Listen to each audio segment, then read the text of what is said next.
Welcome to the show. I am your host, Todd Dallas Lamb, and you're listening to On the Clock.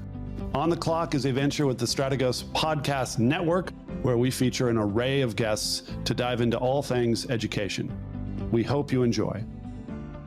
Welcome back to the show. My name is Todd Dallas Lamb. I am your host, and with me today is Sean Precious, Executive Director of the Chicago Public Schools Charter Schools. Sean, thank you for being on the show. I really appreciate it. How are you doing today? I'm doing well. Thanks so much for having me, Todd. As we tape this, it is early March, and you're in Chicago. Is it freezing still, or are you getting some better weather? It feels more like a day from my former stomping grounds, Denver. It started out snowing this morning, but now it's like high 40s, and the sun isn't really shining, so that's more Chicago. But it's a mix of wintry weather this morning. One of my favorite cities, a great food city, a great architectural city. The little river tour, architectural tour that you can take on the boats is one of my favorite tourist attractions of the country. So one of my favorite places that you live in now. Yeah, one of the first things I did when I moved back here. That's great. So how many charter schools are there in Chicago? One of our biggest districts in America. Where is Chicago? First of all, on the pantheon of the largest districts in America, what's its ranking, and how many charter schools do you have? Yeah, so it's the third largest district in the country currently, although Miami is hot on our heels as the number 4 largest.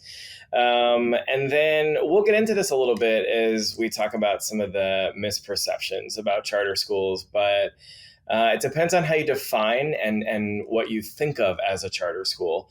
But we currently have 133 charter, contract, or option schools. Charter schools are sort of a blend of, contract schools are a blend of charter schools that have some autonomy but have to abide by more district policy and regulation. And then our option schools are what we call our alternative high schools in Chicago. We have about 40 of those. And our team supports a portfolio of 133 schools total. What kind of option schools are there? I know a good bit about the contract school. I've have some experience with those. And typically those are where a district has a shortcoming, say a special education shortcoming, and they'll contract with a for-profit company, maybe it might even be a nonprofit company that can run a school for them. That's the contract, which is a little different than a charter, which has to be applied for typically. How do the options work? That's the distinction. And then the options are really a blend of charter and contract. So we have some external vendors that push out programming and support with programming for students. And then we have some charter networks that are a part of the Alternative Schools Network, which is a national consortium. And so that's part of the complexity is you've got a variety of different school types. All trying to serve some of our most vulnerable student populations. What's your background, real quick? How did you land this job? What were you doing before and before that? Yeah, no, it's a great question, and one that I ask myself every day. How did I get here? So I have that sort of traditional linear path. I started out as a classroom teacher, taught middle school math and science. Spent some time doing some coaching and supporting of new teachers, as well as contributing to the recruitment. I actually worked on the national staff for Teach for America for 4 years. After that, I became a principal in Washington, D.C., and most recently, before becoming to Chicago, I was a regional superintendent. So the titles are always a little bit different in every district, but this is that principal manager role. And I supported a subset of schools in Denver. All of that led me to different types of professional development opportunities behind the scenes, connected me to a lot of different networks and organizations that support district and charter schools. And I've always been somebody that's really governance agnostic. We'll get into this, right, as we talk about different types of programming that schools that I've worked with are currently providing. But I'm really just about great schools for all kids. Charter district, it does not matter. But I did get a call about a year ago from a recruiter, someone that I used to work with in Denver, that talked to me a little bit about this opportunity. And I was really inspired by the work that the Chicago Public Schools has been doing. Nationally, they've got one of the highest graduation rates for urban city centers, and really wanted to magnify the impact that I was having in my current role and work with more kids, more schools, and create more opportunity. You mentioned your role with Teach for America. I've worked with so many companies that are founded by Teach for America teachers who were so inspired by what they were able to do in that effort. Our state senator, our state Senate president in Maryland is a Teach for America alumnus, worked in Baltimore City Schools, and sort of weaved that into a greater leadership role. He looks like he's 22, but he's like 37. He's one of the most powerful people in the state. Tell our listeners a little bit about Teach for America and what makes it kind of a special enterprise. Yeah, I think I definitely recognize that Teach for America is, it means different things in different contexts, right? For me, I first learned about this organization when I was an undergraduate student at University of Illinois. And I was so excited about the possibility of working and impacting in an area that looked very different from one that I came from. An opportunity to make a real difference and to have an impact on kids that didn't have the kinds of opportunities that I had and currently have today. And so I threw my hat in the ring. I applied and went through their process. Spent some time in California as a classroom teacher. And I think, it's interesting that we're talking about Teach for America, and then we're going to sort of later in the conversation talk a little bit about charter schools. Because I think the two things are related in that I think lots of folks, you hear Teach for America and you think a certain thing, or you think a certain sort of archetype. And I think you think the same thing about charter schools, and there's just some misconceptions that I've seen. So a couple of things. I think some people think, Teach for America is still today an organization that is sort of taking jobs away from other teachers. I haven't found that to be the case in my experiences. When I was a principal, I was sort of desperate. There weren't a lot of people that were applying to work in my school. I know in both Denver and Chicago, districts that I've worked in, they're supplying a necessary pipeline of talent that we actually are reliant on. So I never sort of experienced the sort of 22-year-old, white male outsider, which I was when I went to LA, sort of taking a job away from somebody else who might be a part of the community. And then I also think, I think there's lots of folks that, confuse Teach for America with other sort of teacher pipeline programs that are asking folks to spend more time in the classroom than the 2-year Teach for America commitment. And so oftentimes people will say, TFA folks don't stay. They don't stay in their school. They just are using it as a way to go on to law school. Or something to make their med school applications look good. And again, that just hasn't been my experience. I work with a lot of folks here in Chicago, in Denver, in DC. There were lots of folks at all levels that had been affiliated with Teach for America and that were still connected to education. I think the statistic that TFA uses is, somewhere in the, 80s, right? You've got about 80% of alumni that are still active in education today. And that feels true to me when I think about my own experience. I'm not still classroom teaching, but still very much connected to education. Let's circle back to charter schools then, your focus today in Chicago.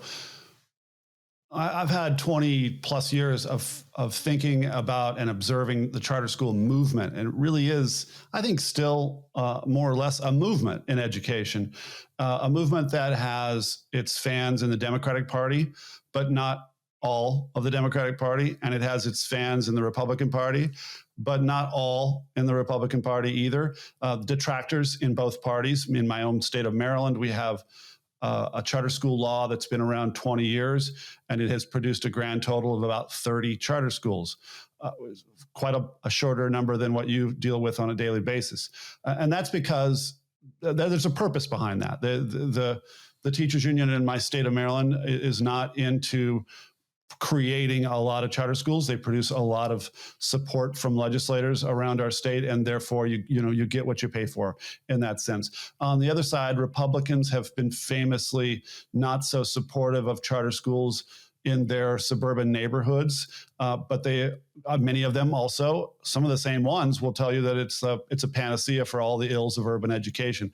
What is it about the riddle of charter schools that seems to continue to face some of the same challenges? And I'll give you just one. You and I talked about it before. A lot of people think charter schools are private schools. They think that they are a private school resource, and they're simply not. Yeah, I mean, I think, and it's funny, your question belies a lot of sort of political connections that I don't really think a lot about, right? I don't have any sort of experience in local or state politics. Like I said, I was a teacher and a principal, and I think a lot about how can we better support the people that are inside a schoolhouse to produce better outcomes for kids. That's sort of my lens on all of this. I do think there's a lot of misconceptions about charter schools, and I think this sort of gets misconstrued on both sides of the sort of political aisle, but just in everyday conversations. And so what I've seen that I think is sometimes helpful for people to understand are some of the following things. All of the charters that I've been affiliated with in all of the districts that I've worked in. So you think about Washington, D.C., you think about Denver, you think about here in Chicago. These are all public entities that are receiving the same sorts of funding from the state and the same sorts of local property tax revenue that neighborhood schools are receiving. There's some complexity with some of that funding that I won't go into unless any of your listeners are having trouble sleeping, in which case we can stick around after the fact. But by and large, the funding is relatively similar. They're also public entities, meaning that if you're living on let's say the west side of Chicago, and you're really interested in a school on the north side, you have the ability to go to and attend that school and work through our enrollment processes. All of our charter schools, like our neighborhood district schools, are open enrollment. And you can apply, and provided there's not a waiting list, you're able to attend those schools. And so again, I think sometimes the way charters are marketed, or the way, to your point, certain politicians may frame things in sort of a broader rhetoric, it just creates a lot of confusion for families that are trying to navigate already complex enrollment processes. But one of the things that I'm proud of is that our schools are open for all. What is give me some sense of the spread of options that you have within Chicago. As we mentioned, it is one of the great restaurant towns in America. You were telling me before we taped the show, you have culinary programs within your charter schools. How cool is that? Yeah, so these are offerings we have in our charter schools. I also am really proud of the fact that we offer these things on the district side as well. Again, I've seen this similar in other districts that I've worked, like Denver and DC. But there's currently 13 schools across the city that have what we call an academic program sort of distinction or designation. And there's 13 schools that have culinary or hospitality as their program distinction. And what that really means is it's what you would think, right? If you're interested in that type of a career pathway, or interested in that type of a career track, you can enroll in that school, and there's going to be coursework and opportunities that are aligned to that. So in these some of these culinary programs, you have the opportunity to take your sort of regular core academic classes in the morning, and that experience is going to look and feel similar to any high school. You're going to have your math, you're going to have your English courses, Those are all of your sort of graduation requisites for graduating. And then in the afternoon, you're going to have an opportunity to study and train and apprentice with chefs in some cases, you may apprentice in actual hospitality or culinary organizations. You may go and work in a kitchen in an afternoon. And I know on the hospitality side, we do have internships and apprenticeships with some of our hotel chains as well. So great opportunities. And again, similar to opportunities that I've seen in other places. So it's not just Chicago, but I do think that there is a tremendous amount of potential and opportunity to do so much more with these types of programs. I always have thought that the culinary arts is one of the greatest ways to teach the history of the world through food. You want to learn mathematics, try baking something. It's all mathematics. Sure. It's chemistry.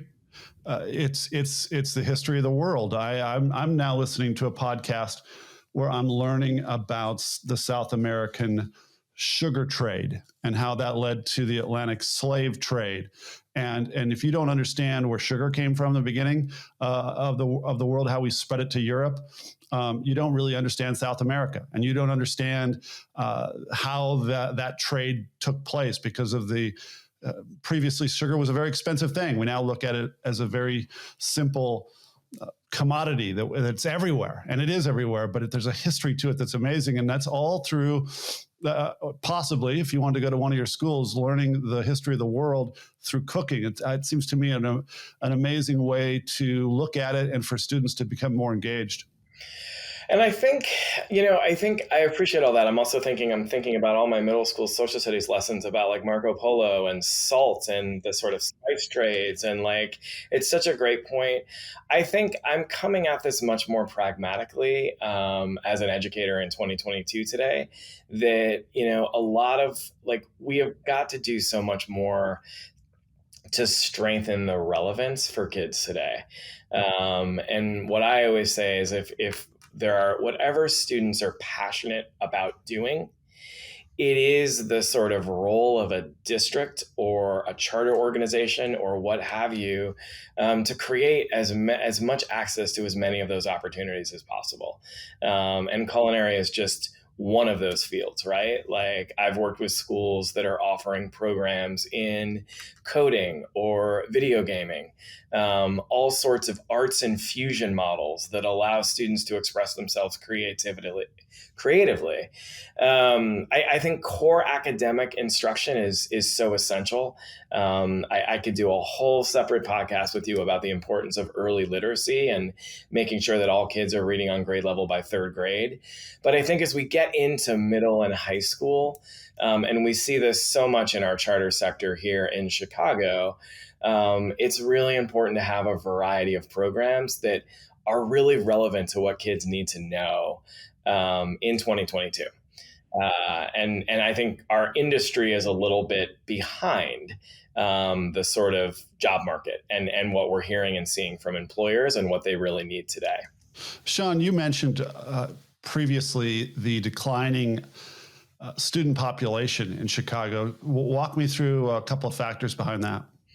Yeah. So, 10 years ago, we had, I'm trying to look at my notes here. We had about 30,000 kindergarten students enrolled in CPS. That was in 2009. This past year in 2021, that number fell to about 22,000. And so as we know, right, there's going to be that ripple effect each year with less students enrolling in kindergarten. It's going to ripple all the way through for many, many, many years to come. And so the first thing that we're seeing and hearing is just declining birth rate, which I think there's a lot actually to celebrate within that as we think about increased opportunities economically, economic mobility, particularly for women, more opportunities in the workforce. Like there's actually a positive spin on that. I think much more pragmatically, you just have less kids that are school age. Why is that? Why do we have a declining birth rate? Is that national? Is that a national figure as well? Yeah, I mean, certainly in the places that I've worked, there is a declining birth rate. I think nationally there is lots of data out there right now that there's, again, what I was just alluding to as sort of a celebration. People are having less children. People are waiting longer to have children. And again, as we see increased opportunities for women, and more economic mobility, particularly Black and brown women, we're seeing a declining birth rate nationally. And that's definitely playing out in cities like Denver and Chicago. What else? What are the factors? I would say here in Chicago, one of the other factors that we've seen is we just have more students and more families that are moving outside of urban centers. And they're finding opportunities in the suburbs. They're finding opportunities in more rural communities. So Gary, Indiana is where we've had a lot of families post-COVID. Certainly now that many employers have relaxed working conditions and they don't have to be working on site and can work remotely, we're seeing that actually have a ripple effect on the types of choices that families are making as they choose where they want to live and where they want to send their children to school. So that's also a trend as well. I saw some of that in Denver too. Lots of families starting to migrate to the sort of metropolitan communities that were within 30 to 45 minutes of Denver. It's a similar trend here in Chicago, although it's a much larger district, just geographically speaking. But certainly we're seeing a lot of families migrate further south, some of the south suburbs and some of the more rural districts. Sort of on that I-57 corridor. And then a good number of families that are actually migrating to Indiana. Taxes are a little bit lower. And again, with COVID and sort of all that's come of the Great Resignation, lots of people are finding opportunities to work remotely and don't need to be as close to a city center anymore. I wager you can sell your place in Chicago and move 45 minutes away and find a much bigger place for a lot less money. That's probably pretty attractive to people if you can work from home. Absolutely. I also think, affordable housing is certainly a factor. It's just not one that's rising. Like when we talk to families or when we hear from why people are leaving, the sort of cost of living from a housing perspective is not sort of at the top of the list, but we imagine that's a factor as well. Certainly that played out much more in Colorado, where 10 years ago, the cost to own a home and live close to the city center in Denver, I think it's quadrupled in the last 10 years. You've seen an absolute explosion with housing and the cost of living.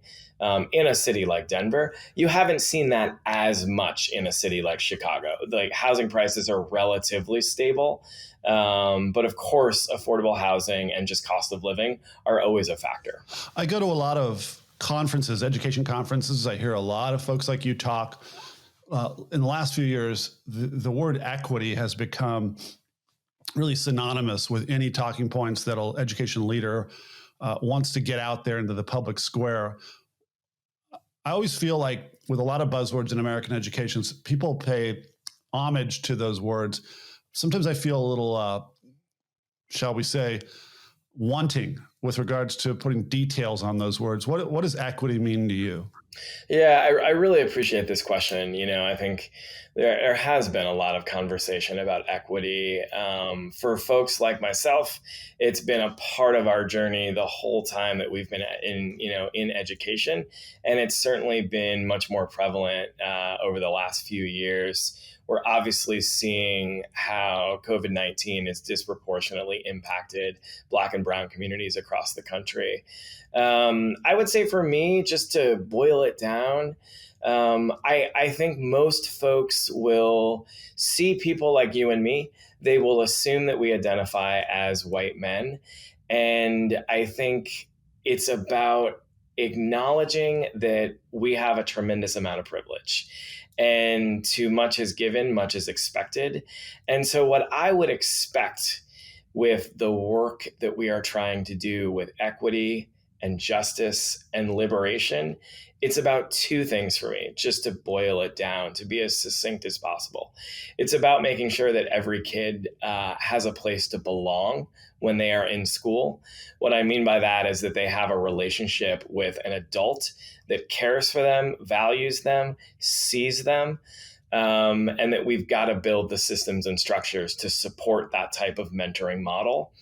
And then the second piece would be if we have truly done what we say we want to do as a country, it would be the ability to walk into any school in this country and not be able to predict outcomes based on who's in the building. And I've had the fortune in Chicago, in Denver, in DC, of working in and working with buildings that are actually eradicating the predictability that currently comes with education outcomes. So what I mean by that is you could walk into any high school in this country and you would not be able to predict graduation rates along racial lines. You actually can do that now. We know there are gaps among key metrics. I've already alluded to third grade reading, obviously graduation rates. I'm interested in what equity means to me is eliminating that disproportionality and eliminating the predictability of outcomes. So what an incredible goal, but man, doesn't that just blow you away with regards to the challenge? And I'll give you one example. I have a very good friend who was a superintendent at a district in New Jersey, predominantly Asian. You know what his biggest problem was? His parents wanted the books like a year in advance so they could make their kids read them well before they were being told to read them by the school. Now, you compare that with the lower middle class white community that I grew up in, and that's inequity right there. We didn't have any parents begging for books early where I grew up. How does a school district make up for that? I mean, isn't that the great challenge? I mean, I once heard a superintendent say, second to having two loving, thoughtful parents in every kid's home, whatever the hell he said after that, I don't remember, but he said, this would be like the most important thing after that. Like, how does a school district, how does government overcome the lack of two caring parents in a home? Yeah, I mean, again, it's a great question. We'll have to do a follow-up on some of this. I could talk for hours about this. You're seeing I'm a little wordy anyway as I respond to some of these questions. I would say part of the answer is that we've got to stop looking to the school district to solve all of these problems. That this has to be a collaboration from birth in terms of how we partner with prenatal care. We've already talked about some of the other issues that are leading families and students away from city centers. And so there's a variety, we've just got to partner more with more folks. And the way that we oftentimes, and we're seeing this with national labor disputes, and we're seeing with just how low satisfaction rates are amongst teachers right now, because I think during the pandemic, it shined a spotlight on just how much a classroom teacher is expected to do in any given day. And they're playing so many roles beyond just, helping kids read grade level appropriate textbooks or grade level appropriate books. And so I do think part of the answer, although incredibly complex, is shifting the perception that we all have around education. You alluded to politicians in one of your earlier questions. We continue to give education and education reform and the resources that school leaders and principals and teachers need.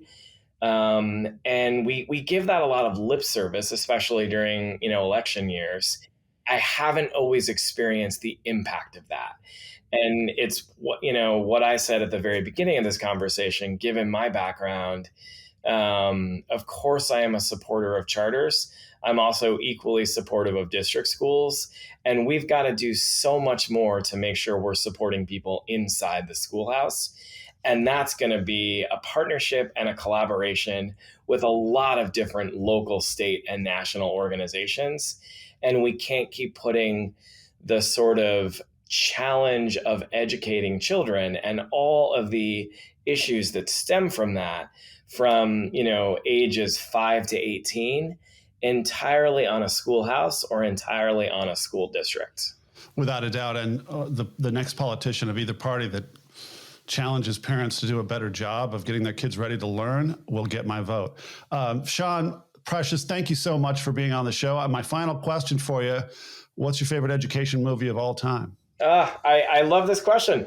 I was saying, I know we talked about this earlier, but there's a lot of movies out there that I think are just rife with cliche and perpetuate, all the sort of wrong things about like what it is to be a teacher or what it is to work in a school. But I actually think Remembering the Titans is always a reminder to me of the impact that adults can have on young people and the importance of making sure we're doing everything we can to support them. Yep. What a great movie. It combines, multiple things that I love, football being one of them, overcoming racial barriers. And he even takes a moment to teach them about Gettysburg. He runs them out to the Gettysburg, circling back to our conversation about how you can teach history through almost anything in this country. Absolutely. Sean Precious, thank you so much. That was wonderful. We really appreciate you being on the show.